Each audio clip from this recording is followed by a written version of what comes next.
बिस्मिल्लाहिर्रहमानिर्रहीम, अस्सलाम वालेकुम। बदलता है रंग आसमां कैसे कैसे। एक वक्त था जब हमें बार बार ये सुनने को मिलता था कि एक शख्स है जो कि लंदन गया हुआ है दवाई लेने के लिए, वो वापस नहीं आ रहा, उसको दवाई नहीं मिल रही है, कब आ रहे हैं दवाई लेकर के वापस। खैर जी, वो लंदन वाले साहब तो दवाई लेकर के वापस आ गए हैं, लेकिन जो दवाई शेख रशीद साहब ने खाई है ना, उसका असर अब मिलना शुरू हुआ है। वो कहते हैं ना, हल्की हल्की टकोर हुई है तो ज़रा सुकून मिला है। तो जो टकोरें शेख रशीद साहब ने की हैं ना पिछले दिनों, कभी हॉस्पिटल में रह करके, कभी अपने फ्रीडम हाउस, वो अपने फार्म हाउस में जा करके, कभी सिगार पी करके, और कभी एक होम्योपैथिक सा इंटरव्यू दे करके, वो इंटरव्यू जिसका ना कोई फ़ायदा है ना कोई नुकसान है। समझ नहीं आई उस इंटरव्यू के अंदर शेख रशीद साहब क्या कहना चाहते थे। और मैं बार बार इस बारे में जिक्र कर चुकी हूँ कि वो मुनीब को दिए हुए कभी उस इंटरव्यू के अंदर यूँ शो कर रहे थे कि जी वो बहुत बड़े डेमोक्रेटिक हैं, और फिर साथ ही उसकी नफ़ी भी कर देते थे। फिर उसी इंटरव्यू के अंदर वो ये बताने की कोशिश करते थे कि वो कितने बहादुर हैं, और फिर साथ ही उसी इंटरव्यू के अंदर उन्होंने इस चीज़ की भी नफ़ी कर दी। पता चला कि भाई इनसे ज़्यादा डरपोक तो कोई है ही नहीं, यू नो। सो मैं आपको तभी बता रही थी कि हॉस्पिटल भी गए, अपने आप को रीबूट किया, फिर उसके बाद अपने फार्म हाउस गए, वहाँ जा करके अपने आप को रीबूट किया, तो वो जो दवाइयाँ जितनी भी उन्होंने खाई है ना, असर उनको अब आना शुरू हो सकता है। ज़्यादा हाइपरटेंसी की दवाइयाँ नहीं खाई होंगी, लो पोटेंसी की खाई होंगी, तो लो पोटेंसी की दवाइयों का फिर असर ज़रा आहिस्ता आहिस्ता होता है, लेकिन होता है ज़रूर। तो अब दवाई का असर आना शुरू हो गया है। और जो शेख रशीद साहब हैं वो हमें आज आकर के बता रहे थे गंदे लोगों की कहानी के बारे में, हमें बता रहे थे लानती प्रोग्राम के बारे में कि असल में ये लानती प्रोग्राम क्या है, कौन थे उस लानती प्रोग्राम के अंदर। तो ये सारी तफसीलात मैं आपको बिल्कुल इस वीडियो के अंदर बताऊंगी, क्योंकि मेरे लिए इस तरह की बातें शेख रशीद साहब के मुंह से सुनना कोई नई बात नहीं है, लेकिन सिचुएशन नई ज़रूर है। मैं आपको बताती हूँ सिचुएशन क्यों नहीं है। शेख रशीद साहब कहते हैं कि जी एक बंदे की पार्टी है, कहते क्या हैं वो हैं ही, एक बंदे की तो पार्टी थी, लेकिन वो अपने आप को पोर्ट्रे करते हैं कि जी मैं वन मैन आर्मी टाइप ना, अकेले। पहले आज अदालत गए तन्हा, यकीन जाने मुझे बड़ा तरस आया। वैसे उनका वज़न भी थोड़ा कम लग रहा था, सूटेड बूटेड थे, और तन्हा। एंड जिस तरह से वो चल कर आ रहे थे, मतलब मुझे दुख हुआ कि ये दिन भी आना था। जो दूसरे लोगों को भागने का ताना दे रहे थे, जो दूसरे लोगों को दवाई लेने का ताना दे रहे थे, जो दूसरे लोगों को हमेशा ये कहते थे जला दो, गिरा दो, घिराव करो, आग लगा दो। बल्कि मुझे अच्छी तरह याद है रायवंड के पास, ये अड्डा प्लॉट के पास, ये जब पीटीआई ने अपना एक जलसा किया था हुकूमत में आने से पहले, और उस जलसे के अंदर इमरान खान साहब का बेसिकली वो जलसा था, लेकिन उस स्टेज को शेख रशीद साहब ने इस्तेमाल किया हमेशा की तरह, लेकिन इतने गंदे अल्फाज उन्होंने इस्तेमाल किए कि वो अभी कुछ ऐसा करें तो पानी से जो वो है रायवंड वो बह जाए। मतलब बहुत गंदी उन्होंने बातें की, बहुत गंदी उन्होंने एग्जाम्पल्स दी। और अफसोस मुझे उस वक्त ज़्यादा हुआ, क्योंकि एक तो मैं उस जलसे को कवर भी कर रही थी, और उस तकरीर को भी मैंने कवर किया था। और इमरान खान इस घटिया बी ग्रेड सी ग्रेड किस्म के स्टुपिड से बात के ऊपर हंस रहे थे कि देखा नवाज शरीफ के बारे में हमने क्या मिल करके गंद घोला है। लेकिन आज शेख रशीद को सुन करके और देख करके मुझे एहसास हुआ कि जो गंदे लोग होते हैं ना, उनकी गंदगी कभी ख़त्म नहीं होती है।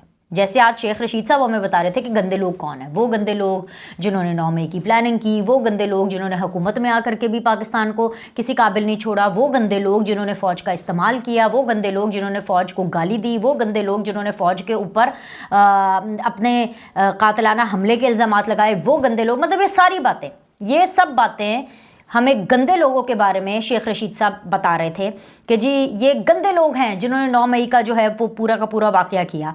तो शेख रशीद साहब ने जो पूरा लानती प्रोग्राम बताया ना, ये खुद कह रहे हैं, मैं नहीं कह रही, ना मेरी ये लैंग्वेज है और ना मैं इस तरह की बातें करती हूँ, और ना मैं ज़्यादा टाइम, मैं ये जो वीडियो है ज़्यादा लंबी नहीं करना चाहती, बिकॉज मैं ज़्यादा टाइम शेख रशीद साहब को नहीं देना चाहती।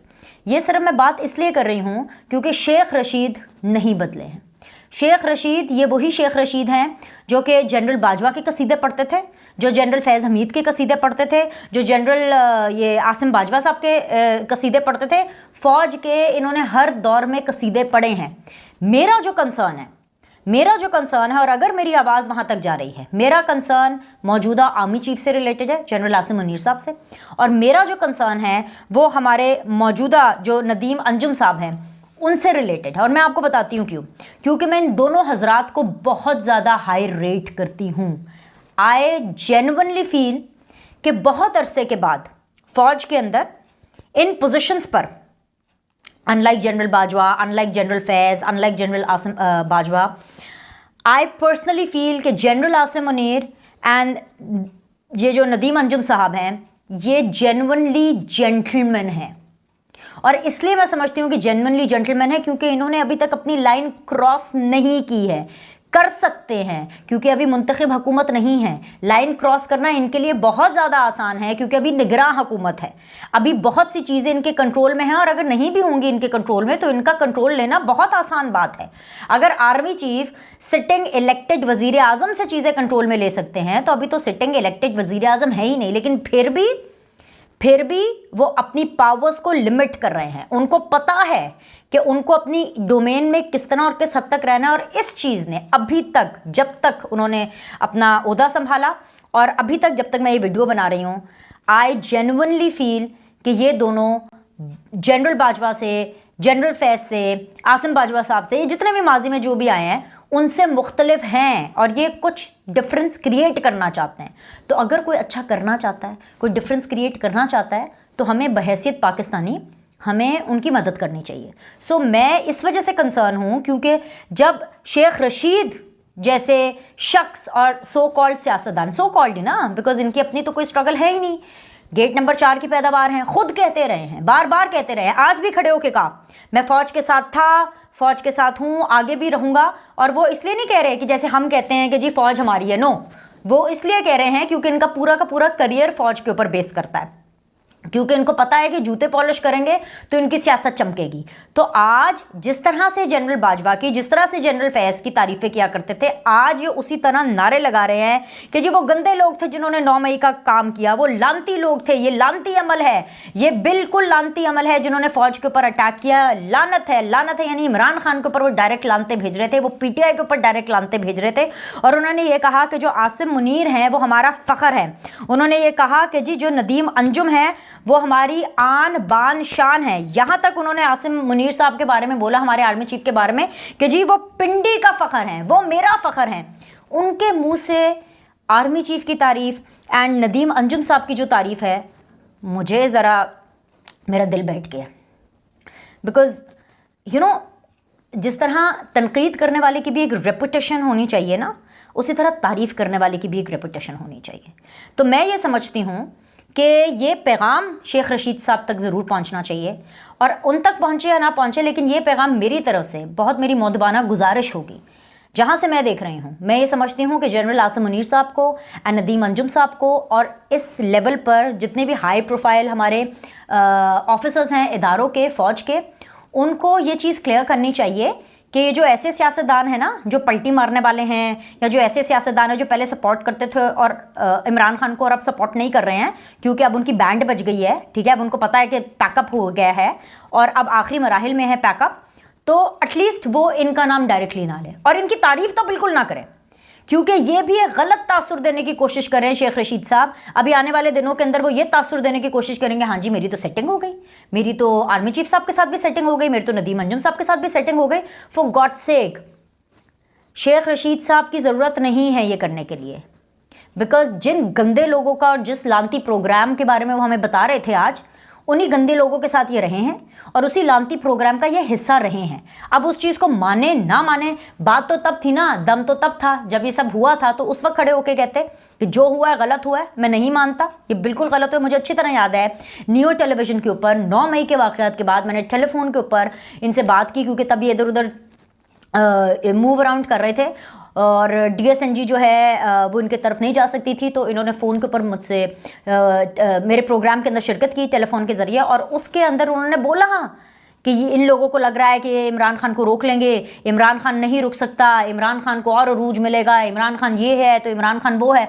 और आज जी इनको ज़रा सी दवाई इन्होंने क्या खा ली है कि अब इनका जो पूरा बयानिया है शेख रशीद साहब का, वो पूरा का पूरा तब्दील हो गया है। अब आज ये लानते भेज रहे हैं लोगों के ऊपर। सो ना इनकी लानत की कोई वैल्यू है, और मैं ये नहीं चाहती कि मौजूदा आर्मी चीफ या मौजूदा इदारों में से किसी की भी तारीफ़ करें, बिकॉज़ ये उसी भीड़ में से हैं। जो माजी में पाकिस्तान को इस नहज तक पहुंचाने में जिन्होंने किरदार अदा किया है, ये उन्हीं लोगों में से हैं। ये सुधरने वाले नहीं हैं। गंदे लोगों की बात करते हैं, हमें आज लानती लोगों का प्रोग्राम बता रहे हैं। तो जो गंदे लोग और जिन लानती लोगों का प्रोग्राम हमें बता रहे हैं, वो तो जेल के अंदर टांग पे टांग रख करके बैठे हैं, अखबारों में खबरें छप रही हैं और हमें बताया जा रहा है कि किस तरह से वो एक शख्स जिसने उस टाइम पर जब अपनी हुकूमत में आए थे तो उन्होंने अपने मुखालफिन के नवाज शरीफ का AC उतरवाना था, है उन्होंने अपनी तमाम तर ख्वाहिशात पूरी की। जब वो वज़ीर आज़म बने, नून लीग को उन्होंने पूरी दीवार से लगाने की कोशिश की। पीपल्स पार्टी के ऊपर जितना वो मुश्किल उनके ऊपर दौर ला सकते थे उन्होंने लाने की कोशिश की। यहाँ तक कि जो फरियाल तालपुर साहिबा हैं, बीइंग अ वुमेन ऑल्सो, या मैं इसलिए, औरत और मर्द में फ़र्क है और ये फ़र्क हमेशा होना चाहिए, क्योंकि जंगों में भी, जंग वाले हालात में भी औरतों, बच्चों और बुज़ुर्गों को बख्श दिया जाता है। लेकिन यहाँ पर इन्होंने औरतों के ऊपर भी अपनी खुन्नस निकाली। मरीम नवाज़ के कमरे के दरवाजे तोड़े मिली भगत से, लानती प्रोग्राम के ज़रिए। फ़ौज पर तो जो हमला किया सो किया, GHQ पर तो जो हमला किया सो किया। पर्सनली इदारों के अंदर बड़ी पोस्ट पर बैठे लोगों की पोजीशन और रेपुटेशन के ऊपर जो हमला किया सो किया। लेकिन इसके बावजूद इमरान खान को, जो बकौल शेख रशीद साहब के गंदे लोग और लानती प्रोग्राम वाले लोग, लानती लोग, इन लोगों को तो शुक्राने के नफल अदा करने चाहिए, क्योंकि इमरान खान को अडयाला जेल में हर किस्म की सहूलत मिल रही है, उनकी हर ख्वाहिश पूरी हो रही है। ख्वाहिश क्या है? ये तो ख्वाहिश क्या है इमरान खान की? जहनीत इतनी है, जितनी सोच होगी उतनी ख्वाहिश होगी ना। वॉक करने के लिए ज़्यादा जगह, वर्जिश के लिए एक्सरसाइज मशीन, बेटों से बात, वकीलों से मिलने की इजाज़त, TV, चारपाई, मैट्रेस, कुर्सी, मेज़, अखबार, किताबें, अटैच बात, डॉक्टर, नर्स, मुशक्कती भी दिया गया। मतलब ये है VVIP लाइफस्टाइल। मैं तो ये समझती हूँ कि जुडिशरी के अंदर जितने भी लोग हैं ना, जितने भी लोग हैं, जितने भी वकील हैं, बेसिकली वो सब कैदियों का अज खुद केस पकड़े और हर कैदी के लिए, जितने भी कैदी हैं उन सबको ये सहूलियात दें जो कि इमरान खान को मिल रही हैं, क्योंकि कोई स्पेशल नहीं है इमरान खान। अब आप मुझे बोलेंगे नहीं नहीं, वक्त का वज़ीर आज़म एक टाइम पर रहा है, तो क्या कर लिया वक्त का वज़ीर आज़म बन करके? यूज़ एंड अब्यूज़ किया। पहले जनरल बाजवा के साथ मिलकर, जनरल फैज़ के साथ मिल करके गिटमिट करके एक लानती प्रोग्राम बनाया, और फिर उसके बाद जब उन्होंने इनको डिच कर दिया और फिर जब आपस में इनकी नहीं बनी या इन्होंने उनको कर दिया, मुझे क्या पता बाजवा साहब ने इनको डिच किया कि खान साहब ने उनको डिच कराया, जो भी हुआ, जब टूट गई तड़क करके, तो उसके बाद इन्होंने उनको गंदा करना शुरू कर दिया और यहाँ तक कर दिया कि भाई जी इदारों के ऊपर अटैक ही कर दो। मतलब ये तो टू मच ही हो गया, ये तो टू मच ही हो गया। और अब इनकी ये जो हर ख्वाहिश पूरी हो रही है ना, इस हर ख्वाहिश पूरी होने के ऊपर अब लोग ऐसा कह रहे हैं, मैं नहीं कह रही, लेकिन लोग ऐसा कह रहे हैं। और ये इसलिए कहना बहुत ज़्यादा ज़रूरी है क्योंकि जो लोग ऐसी बातें कर रहे हैं ना, वो सोशल मीडिया पर कर रहे हैं। उस सोशल मीडिया के ऊपर जिसके ऊपर इमरान खान ने पूरी फेक न्यूज़ की एक यलगार कर दी थी, पूरे कीबोर्ड अपने वॉरियर्स तैयार किए और वो वाले जो कि झूठ फैलाते थे, अब वही लोग इनके बारे में बात कर रहे हैं। उसी सोशल मीडिया के ऊपर इन्हीं के बारे में बात हो रही है कि जब मैचेस खेलते थे, दुनिया में हर जगह फिरते थे, तो तब जमाइमा खान मिल गई।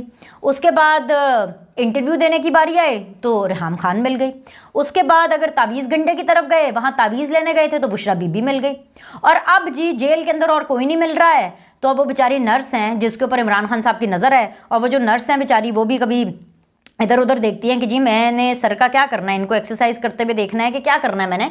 सो लोग जो हैं वो इस तरह की बातें कर रहे हैं, और ये वो लोग हैं जो सोशल मीडिया के ऊपर ये तमाम तर एजम्पशंस कि जी इमरान खान साहब का जो अगला टारगेट है, क्या वो नर्स तो नहीं है बेचारी, मतलब और क्या करेंगे। अब ज़ाहिर बात है इतना लंबी जेल काटनी है, एक केस से निकलेंगे दूसरे केस में, तो इनको और क्या चाहिए, एक्सरसाइज मशीन भी मिल गई, डॉक्टर भी मिल गया, खाना भी मर्जी का मिल गया, हर चीज़ इनकी अपनी मर्जी की मिल गई है। सो हर एक को तो बाहर जो बैठे हुए हैं लोग और जो इमरान खान को बहुत अच्छे से जानते हैं, उनको तो डॉक्टर, नर्स और मुशक्कती की टेंशन पड़ गई है कि भाई इन तीनों का क्या करना है, कि इन तीनों को भी पता चले कि वो ब्रेन वॉश ना कर दें। सो द पॉइंट इज़ कि ये है असल कारनामे इन लोगों के, कि वो जो गंदे लोग हैं ना वो सुधरने का नाम ले रहे हैं, जिन्होंने गंदी हरकतें की हैं ना वो सुधरने का नाम ले रहे हैं, और जो जेल में बैठे हैं वो भी सुधरने का नाम नहीं ले रहे हैं। अभी के लिए इतना ही। लाइक करें, सब्सक्राइब करें, आपसे अगली वीडियो में मिलते हैं।